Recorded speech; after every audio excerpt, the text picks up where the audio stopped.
les amis, nous revoici sur une vidéo crypto-moniale. Je vais intensifier très certainement les vidéos étant donné que ça peut péter de partout. Donc, intensifier, c'est-à-dire je vais en proposer plusieurs par semaine. Je vais essayer de suivre le rythme de mon associé, mais il a un tel rythme qu'il est phénoménal. Alors, c'est parti les amis. Non, et puis de toute façon, non, je vais arrêter de dire des conneries parce que le mercredi, samedi et dimanche, c'est compliqué pour moi.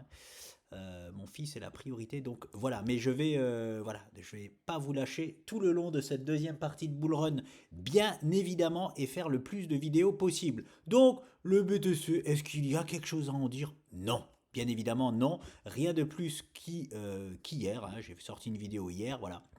Toujours pareil, est-ce qu'on cale pour tout de suite péter à la hausse ou est-ce qu'on propose le dernier petit dump, affaire à suivre. Voilà, on passe rapidement BTC, il ne s'est rien passé. Je vais répondre à certaines demandes, pardon. C'est parti, on m'a demandé True que je connais très très bien, très très bien. Je l'ai en portefeuille depuis tout en bas. C'était un superbe investissement. Et en plus, j'ai optimisé dessus. Donc quand je vous dis que j'ai 98% de taux de réussite sur mon mode réveil, elle en fait bien évidemment partie. C'est-à-dire que j'ai pas vendu sur les plus hauts des plus hauts sur Trou. Voilà. J'ai vendu quelle zone? Hop là. J'ai vendu cette zone-là. Voilà. Sur Trou. Alors, c'était combien exactement? Elle est montée. J'ai pas vendu la mèche. J'ai pas réussi à vendre la mèche. Je suis beaucoup trop frileux. Lorsqu'on est arrivé aux alentours des 15, voilà, c'était ça. Aux alentours de ces mèches ici, j'ai vendu du Trou. Parce que pour moi, on avait potentiellement, ici, ils vont être contents les gens, je ne vais pas parler d'une épaule, tête-épaule inversée, je vais parler d'un possible boom. Hop, je vais même enlever la zone. Hop là. D'un possible gros double bottom. Voilà. Boom et boom. C'est un actif que j'ai acheté. Alors, septembre 2023. Boum, boum, boum, voilà. Regardez ça. C'était joli. Je l'ai acheté là-bas. En septembre 2023.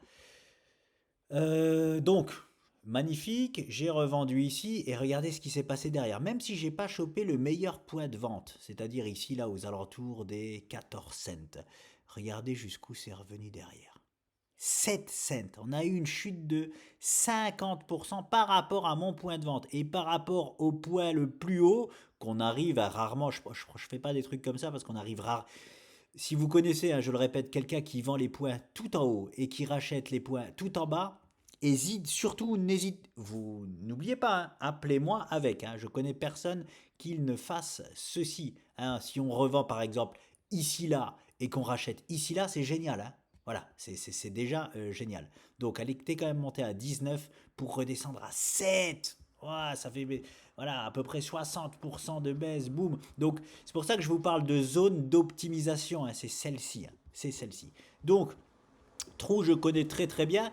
J'ai racheté bien évidemment à un meilleur prix que j'ai vendu et maintenant je vais laisser faire. Je vais la laisser faire. À quoi s'attendre donc sur Trou? Hop, très simple. Elle nous indique, hop, ceci en premier objectif. Premier objectif sur Trou, c'est les 0,260, allez, 265, voilà. Et je vais mettre une zone plutôt, parce que ça c'est un objectif un peu trop précis, en sachant que les mèches là, elles font très très très souvent office de grosse résistance. Donc voilà. La prochaine zone que Trou ira chercher pour moi, c'est celle-ci. Voilà. Il y a une optimisation à faire possiblement dans cette zone-là. Mais là, comme voilà, c'est très volatile, ça pète à la hausse, il peut très bien aller jusque-là. Voilà. Il peut très bien aller jusque-là directement.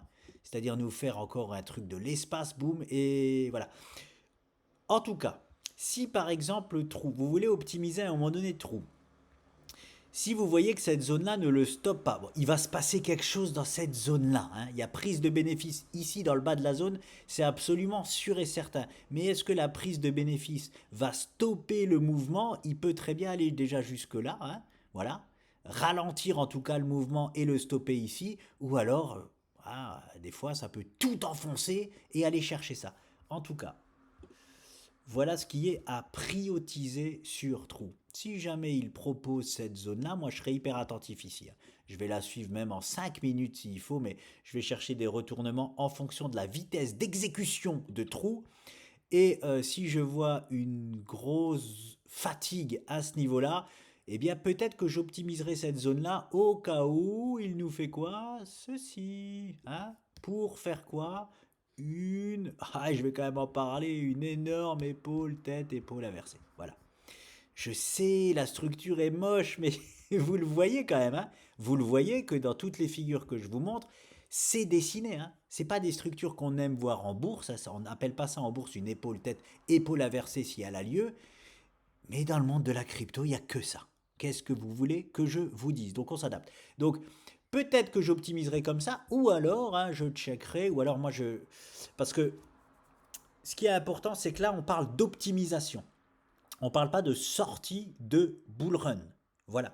À moins qu'on soit dans la zone là, comme je le répète tout le temps, début d'année 2025. Si début d'année 2025, il a du mal à aller chercher cette zone-là trou et qu'il va la chercher seulement début d'année 2025, là oui, on peut parler de fin de bull run et tout revendre sans plus rien acheter. Ok, je pense pas que trou va s'arrêter là. Voilà, je pense que il a au moins la capacité d'aller nous chercher la zone là. Et par contre, si jamais il va directement là, nous chercher la zone là, les mecs, ici, je fais une grosse optimisation. Ici, je revends tout. Voilà, je prends. Voilà, je sais pas comment parler sans faire le gros macho. Je fais une grosse optimisation là. Je revends même 100%, comme j'ai fait ici en fait. Ici, je fais des choses à pas faire. Je revends 100%. Bah, s'il serait parti sans moi, bah, voilà, tant pis pour moi. Hein. Voilà, ça a quand même fait ce que je m'attendais, tant mieux pour moi. Mais voilà, le problème dans l'agressivité que je peux avoir certaines fois, c'est ça, hein, c'est que le cours peut rien en avoir à cirer de ma zone et ne pas m'écouter, hein, et faire sa vie, faire sa life, voilà. Bon, après, je sélectionne quand même des zones vraiment dures. Hein. Là, la zone là, c'est une zone vraiment dure. Celle-ci là, c'est vraiment une zone dure. Pour moi, c'est quasi, écoutez bien, et je dis bien pour moi, c'est quasi impossible qu'on passe ce genre de zone-là sans sourciller. Hein. Voilà. Quasi- Quand on a ne serait-ce que la mèche là, allez, je vais aller jusqu'en haut de la mèche là, rien que la mèche là, celle-ci là, du 13 décembre 2021, c'est une énorme résistance. Mais en plus de ça, regardez si je tire un trait ici, hop, et si je tire un trait ici, regardez en hebdo, on cale, on se pose, on cale, on se pose. Enfin, vous voyez, c'est une zone très très dure, hein, celle-ci. Donc je sélectionne bien les zones d'optimisation. Ça serait, pour moi, c'est quasiment impossible de passer ça comme ça, hein, enfin, sans tergiverser. Voilà, passer ça comme si cette zone n'existait pas. Donc voilà les amis. Donc grosse zone, si on vient ici là, directement, quand je dis directement ça veut dire quoi pour moi? Ça veut dire ça. Directement ça veut dire on fait ça, donc là c'est de l'hebdo. On fait juste 1 ou 2 semaines là, un petit drapeau de 2, 3 semaines et boum. Voilà ce que j'appelle directement. Et bien là par contre, je ferai grosse optimisation. Hein. Je tente un coup de Trafalgar pour tenter ce coup là. Boum, et racheter ici. Voilà. Là, on parle quand même de pur trading. Le mieux du mieux, quand on ne s'y connaît pas, c'est juste de laisser faire et d'aller chercher l'objectif principal. Vous pouvez très bien vous fixer cet objectif principal là sur trou, attendre sans rien revendre avant, hein, à moins, comme je le dis, que début d'année 2025, on n'en soit que là, et ben on revente la totalité de cette zone-là. Sinon, on attend de venir dans cette zone-là et on revend tout et basta. On a fait notre beurre, on va dire. Et tant pis si ça monte plus haut, je peux vous dire que si vous n'êtes pas trader, hein, et que vous faites déjà des x4, x5 à droite à gauche, bravo, hein. Bravo à vous, hein. Voilà, il faut. Le problème dans le monde de la crypto, c'est qu'on se fixe des objectifs beaucoup trop élevés et du coup qu'on les atteint jamais et du coup, eh ben, qu'on gagne pas d'argent, hein, tout simplement. Par contre, je vois déjà autre chose sur Trou. Non, non, mais attends, parce que là, c'est de l'hebdo quand même. Faut pas faire n'importe quoi. Ouais, on verra ça pour 2026-2027. Ouais, ouais. Écoutez, je vois bien.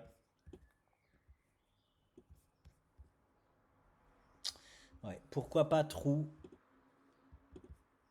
Il peut très bien aller chercher ses plus hauts historiques. Il peut très bien aller chercher, s'attaquer à un moment donné aussi à la zone là. Alors ça serait juste extraordinaire pour nous hein, s'il le fait. Je vais mettre un peu de couleur hein, dans tout ça pour que ça change. Mais comme je dis, je vais faire le carry step by step, hein, les mecs. Hein. D'abord, on s'occupe de celle-ci, après de celle-ci et après de celle-ci. Mais oui, pourquoi pas? Pourquoi pas revenir tester? Bon, il s'occupera d'abord de ces grosses mèches ici là, hein, voilà. Mais ça va être tellement la débandade à un moment donné que il peut aller chercher jusque là.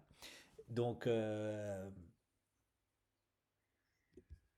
suis désolé, je réfléchis en même temps. Hein. Et ça serait juste extraordinaire pour la suite parce que ça proposerait déjà une zone extraordinaire en mode bear market qui serait celle-ci là. On pourrait revenir, hein. On pourrait revenir ici en mode bear market 2026-2027 et je vous fais pas aider ça sur la zone là si elle se propose en 2026-2027. C'est la bave aux lèvres hein, qu'il faut l'acheter. Voilà, bon bref, on en reparlera, on a le temps, on va rester dans l'instant présent, je vais beaucoup trop loin. Voilà pour Trou.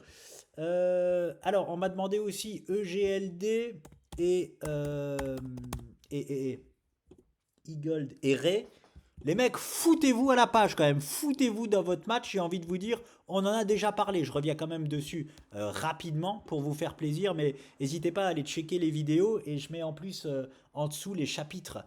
Regardez dans mes vidéos, je mets exactement les cryptos qui sont traités dedans. Donc si vous voulez par exemple EGLD ou Ray, vous allez dans mes dernières vidéos, chapitre EGLD, comme ça vous n'avez pas besoin de vous taper les 40 ou 50 minutes parfois que je fais, vous allez juste au chapitre EGLD et Ray et vous verrez ce que j'en ai dit. Je vais pas donc du coup, je passe hyper rapidement sur EGLD. Je suis déçu sur EGLD de ça, de cette petite purge là qui m'a altéré ma pattern hebdo.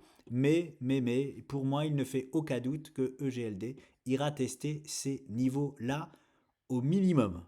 Voilà, au minimum et que nous sommes sur un excellent, forcément, point d'achat à l'heure actuelle. Hein.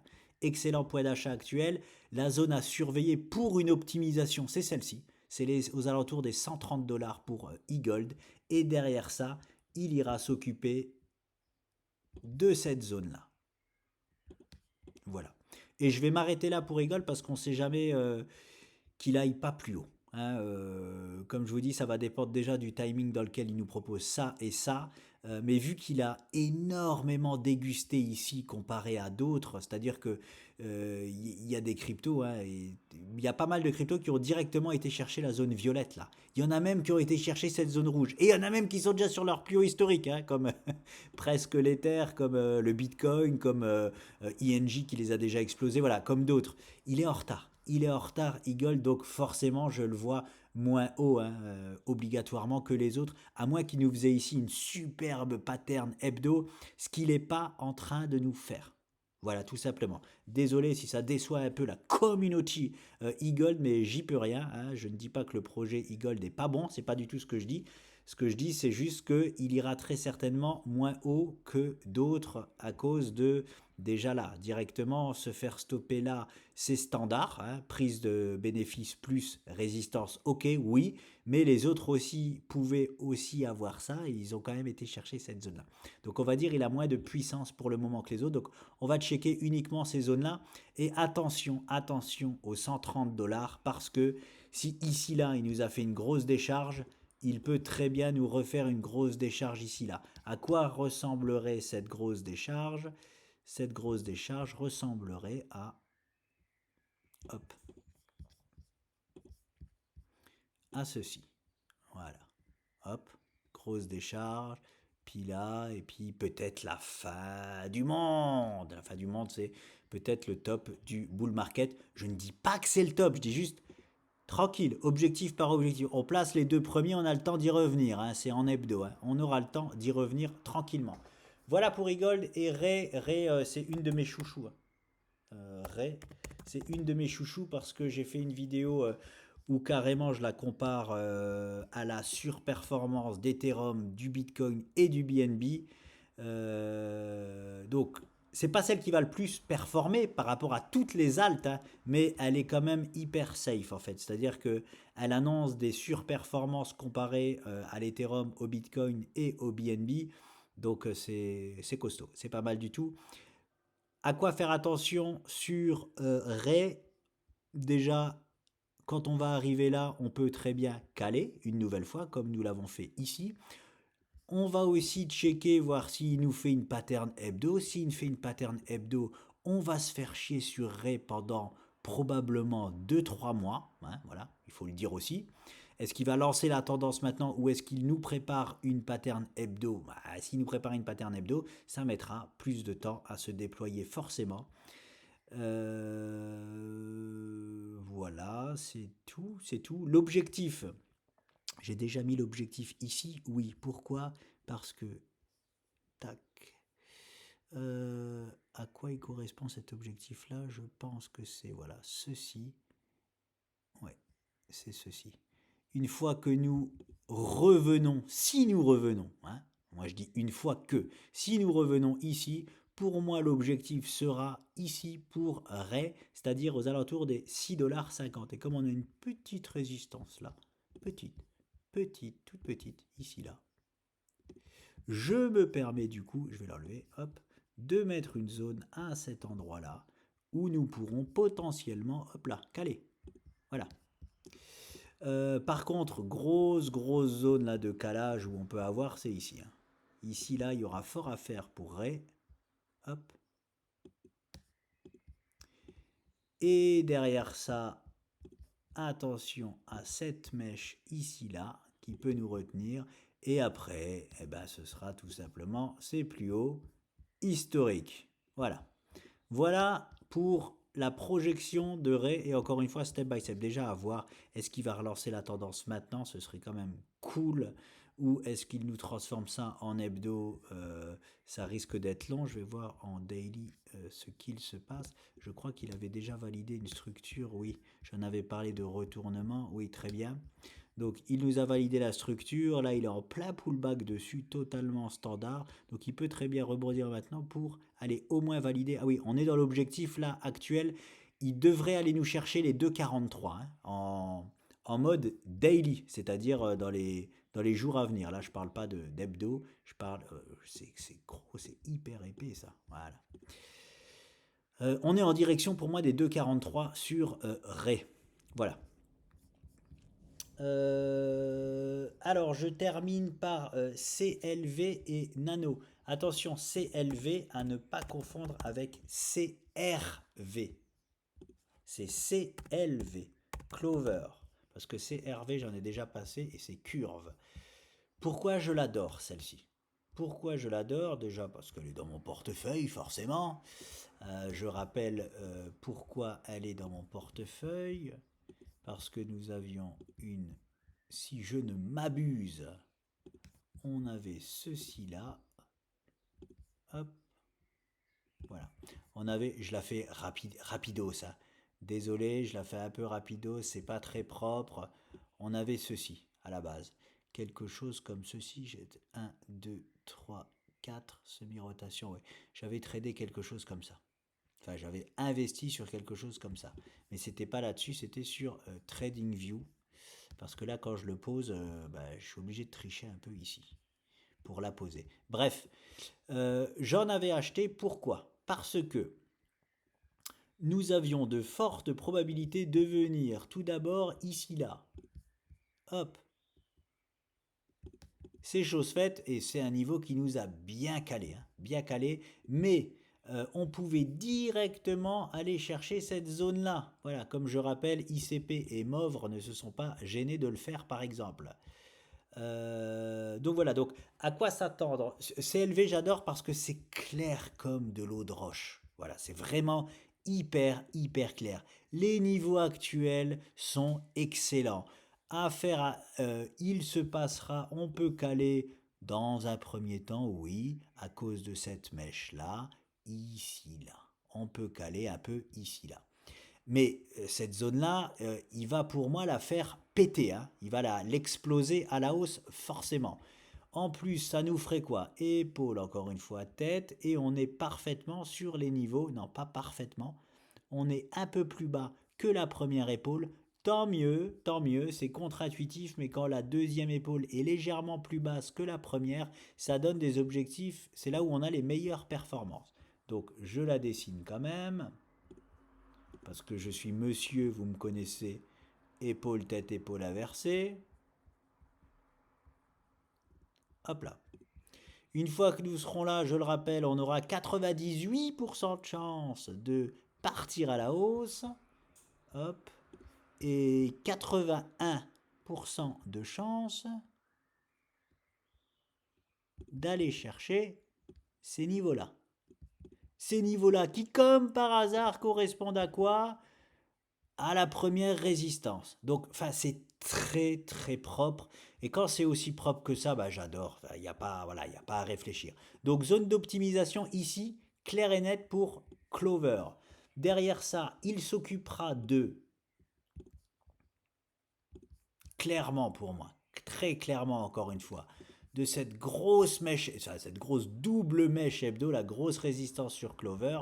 Donc, est-ce que je remonte parce que je m'attends toujours à une décharge, comme je le rappelle, une forte décharge à un moment donné. Est-ce que la forte décharge sera ici, là, pour Clover? Hop, voilà. Ou est-ce que ici, il n'y aura qu'une petite prise de bénéfice et c'est ici, là, qui fera la grosse décharge? Je n'en sais strictement rien, ça va dépendre, comme je vous le dis, du timing.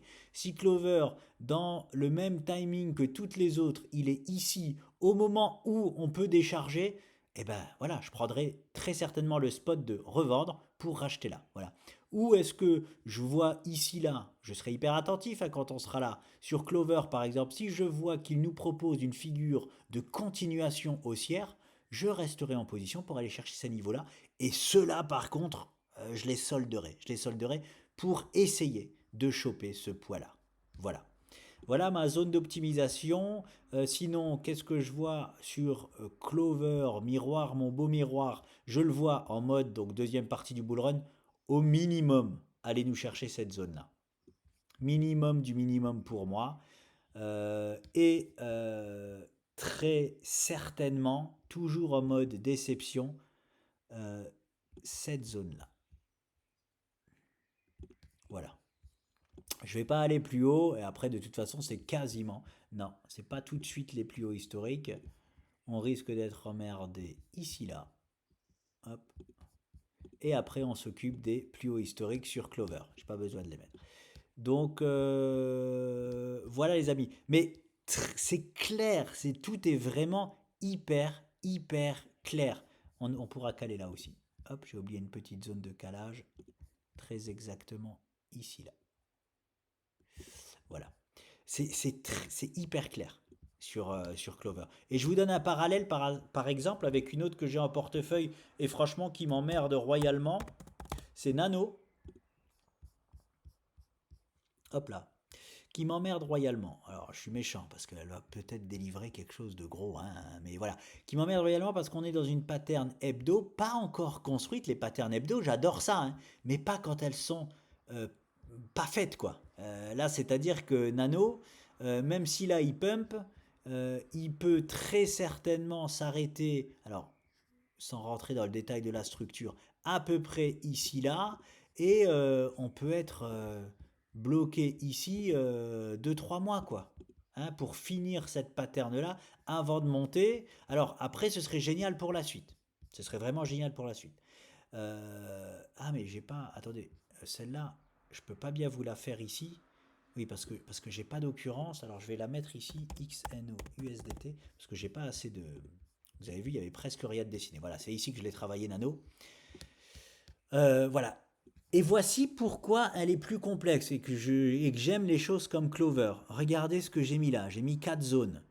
Mais franchement, j'ai du mal à y voir clair. Hein, je vous dis franchement, c'est pour ça que c'est comme ça. En fait, j'aurais pu mettre une énorme zone ici parce que je sais pas trop. Je sais pas trop, elle est beaucoup plus complexe, Nano. Et en fait, j'ai besoin qu'elle m'en dise plus. Les seules choses que je saurais, hein, les seules choses dont je suis sûr, c'est qu'il faudra faire attention forcément au niveau les plus hauts qu'il a été touché, donc les 1,90 $. Mais de source sûre, pour moi, il ira chercher donc ma zone noire. Et on pourra seulement dessiner, mais ultérieurement, hein, en fonction là de ce qu'il va nous dessiner, la ligne de coup, même la ligne de coup, je ne peux pas encore la placer exactement. Hop, j'ai besoin qu'il m'en dise encore plus en fait, Nano, comparé à d'autres. Voilà. Hop là. Oui, c'est ça. C'est ça, la ligne de coup, je pense qu'elle va être hyper bien placée ici. On verra ultérieurement. Soit dit en passant, regardez. Regardez cette séance ici, là. Regardez la mèche.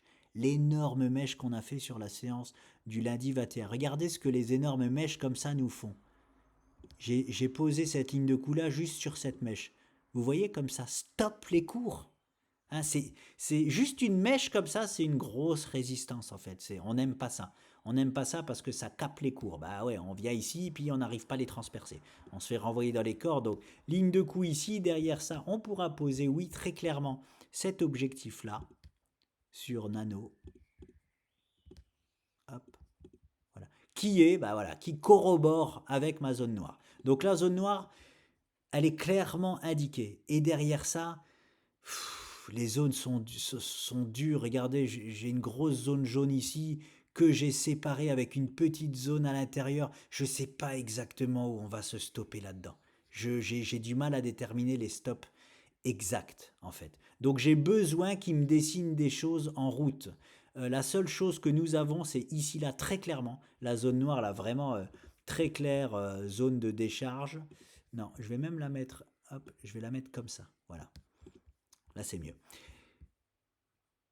Pour moi, la seule chose qu'on a sur Nano très clair, c'est ça. Et on peut s'en servir en plus, hein, très certainement, de grosses secondes décharge, c'est-à-dire de venir ici pour décharger ici. Pour faire quoi, les amis? Toujours la même structure. Voilà. Vous voyez? On l'a déjà fait ici. On peut très bien le refaire ici. Voilà. C'est une très belle zone pour ça. Et je ne vais pas en dire plus pour le moment. On verra si on fait ça. On verra si on fait ça. Ce sera génial de faire ça parce que après, je le place déjà. Moi, je l'ai mal travaillé parce que finalement, j'ai pas mal de, de choses à rendre. Enfin, la seule chose dont je suis sûr, c'est ça pour le moment. Derrière, s'il nous proposera ce move, il nous validera cet objectif-là. Et là, oui, là, ça commencera vraiment à être pas mal, hein, sur un Nano. Mais c'est quand même moins clair que Clover. Voilà. J'en ai fini. Ah oui, non, on m'a demandé Faraday. Alors, je vais faire Faraday. Non, non, Faraday. Je vais faire Faraday. J'ai failli pas le faire, mais je vais le faire. Déjà pour vous montrer. Les mecs, je vous dis franchement, vous êtes des animaux. Vous êtes des animaux. Il y a quand même plus simple que ça, hein, en bourse. Franchement, il y a beaucoup plus simple que ça. Je ne sais pas pourquoi vous allez sur des actifs comme ça. Je pense que c'est pour. Tu me diras si je me trompe dans les commentaires, si c'est.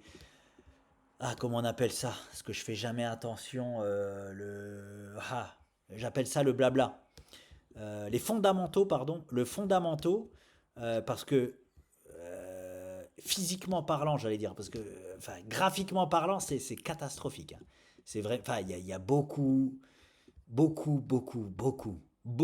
plus simple que ça. Donc je vais quand même te dire ce que je ferais là-dessus si je faisais quelque chose. Mais je te dis tout de suite, ça je mets de côté, je fais autre chose, hein. Il y a quand même beaucoup plus simple. Regarde comment je dois tirer les traits. Donc je me suis quand même amusé à voir comment je m'y prendrais. Je m'y prendrais de deux façons.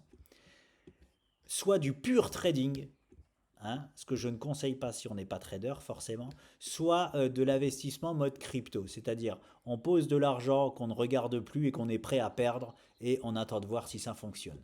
Voilà, alors voilà ce que j'ai placé. Forcément, quand ça pump comme ça, on n'achète pas, hein, en plein pump comme ça, on attend que ça corrige. La correction a été faite. Est-ce qu'on a fait le bas? C'est possible, mais on a un gap ici à venir combler encore. Voilà, donc Est-ce que la bonne zone, la possible meilleure zone d'investissement, c'est celle-ci ou celle-ci? J'en sais rien. Pour le moment, j'en sais rien. Ce que je ferai, c'est soit je diviserai mon achat en deux. J'achèterai 50% de ce que je vais investir ici et 50% ici. Et si on ne me propose pas la zone là, bah tant pis, j'aurais investi que 50%. Voilà. Ça, c'est la première chose à faire, tout en sachant que il faut là-dessus investir de l'argent qu'on est capable de perdre. Il ne faut pas investir des gros sous parce que c'est vraiment hyper dangereux. Sinon, je ferai du pur trading, c'est-à-dire, et moi là-dessus, c'est vraiment ce que je ferai. Là, je suis en daily. J'attendrai de voir une structure de retournement 1 heure. Voilà, j'ai été en 1 heure. Qu'est-ce qui s'est passé en 1 heure? On est venu parfaitement combler ce gap-là qui était là-bas. On s'est pas arrêté là pour rien, hein. On avait un gap, est-ce qu'en 1 heure on le verra? Voilà. Ici, là, c'était un gap daily. Boum. Qu'on a traversé ici comme si de rien n'était, mais on a vite, hein, les gaps nous rattrapent très vite, hein. Ils attirent les cours à un moment donné et c'est chose faite. Donc on est posé sur ce gap-là. Ok, il peut faire office de support. Attention quand même, ici on a fait un gap. Hop là. Qui peut être ce qu'on appelle un gap de confirmation. Oui, on l'a comblé, forcément, si c'est un gap de confirmation, comme je vous dis. Gap de confirmation, c'est quoi? C'est un gap de confirmation baissière. C'est-à-dire, on est à la baisse, on ouvre un gap haussier qu'on comble rapidement, mais ça veut dire que la baisse va continuer. Et si je ne me trompe pas et que ça, c'est un gap de confirmation, enfin, si je ne me trompe pas, je ne dis pas que c'est un gap de confirmation, j'en sais rien. Si c'est un gap de confirmation, on ira chercher le gap ici en dessous. Voilà. Et là, par contre, oui, hein, si on a la patience d'attendre ce niveau-là, s'il se propose, oui, là, on peut tenter un achat là. Là, on peut tenter un achat et en plus, on pourra mettre un stop hyper serré parce qu'on a la MA200 là qui vient en dessous. On pourra protéger notre achat avec un stop en dessous. Alors, il est mal placé. Qu'est-ce qui s'est passé? Il a déjà bougé mon gap? C'est pas ça le gap. Hop, c'est ça le gap. Voilà. Voilà, si on vient dans cette zone-là, franchement, top. Le mieux du mieux, c'est de regarder en 1 heure si on a une structure de retournement une fois posée dessus, et là, on achète. Voilà. Ou alors on achète bêtement, entre guillemets, la zone là, c'est-à-dire, on va dire en plein milieu du gap, les 0,3482, et on pose un stop. Ah, mais c'est énorme. J'allais dire ici pour être protégé parce qu'on peut très bien le combler entièrement le gap. Si c'est un gap de rupture, très certainement qu'on ne le comblera pas entièrement. On pourra même venir juste se poser dessus. Mais c'est pour ça que c'est un peu complexe parce que la volatilité, elle est extrême. C'est soit on achète le haut du gap et on se protège en mettant un stop en dessous du gap. Mais regardez, le haut du gap, il est à 0,39. Le bas du gap, il est à 0,30. Bon là, ça va. Ça va, il est à 0,28. Donc, qu'est-ce qu'on fait dans ces cas-là? On calcule le pourcentage. On va dire, par exemple, s'il y a 30%, et si vous êtes prêt à perdre, par exemple, 100 euros, eh bien, on investit... je me suis envoyé dans des calculs, moi. On investit 300 euros dessus. Voilà. Comme ça, si on perd 30%, bah 30% de 300 euros, ça fait 90 euros. Et ben on sortira avec 90 euros de perte. Voilà à quoi ça sert les stop loss. Sinon, on achète la zone là en mode investissement, bêtement. De l'argent, le plus simple, franchement, c'est d'attendre la zone là et d'investir de l'argent qu'on peut perdre et on ne regarde plus. Voilà. Et probablement qu'on peut acheter une des meilleures zones d'achat sur cet actif. Mais elle est hyper complexe, hein. Elle est vraiment, elle est pas simple. Elle est pas simple. Donc deux zones d'achat, celle-ci et celle-ci. Pour la suite, si vous y connaissez niveau fondamentaux, que vous croyez, que vous savez que ça peut rebondir, aller beaucoup plus haut, les deux zones d'achat sont ici sur Faraday. Mais waouh, vous êtes des fous furieux, hein. Franchement, c'est complexe, c'est complexe. Et je termine avec le silver. Pourquoi je termine avec le silver? Parce que j'accumule de l'argent et de l'or depuis des années. Hein, depuis qu'on est dans la consolidation de l'or, de l'argent. Ça fait 3 ans que j'accumule tous les mois de l'or et de l'argent. Et je suis bien content, hein. L'or est parti depuis des semaines maintenant à la hausse. Et là, l'argent, boum, il est aussi parti fortement à la hausse. Mais pourquoi je vous en parle? Parce que à cause des autorisations de trading, eh ben, j'ai loupé le tralala de l'argent papier, on va dire. J'en ai beaucoup j'en ai beaucoup. J'en ai en physique, mais j'en ai pas en paper, en mode trading quoi. Et j'en voulais aussi en mode trading.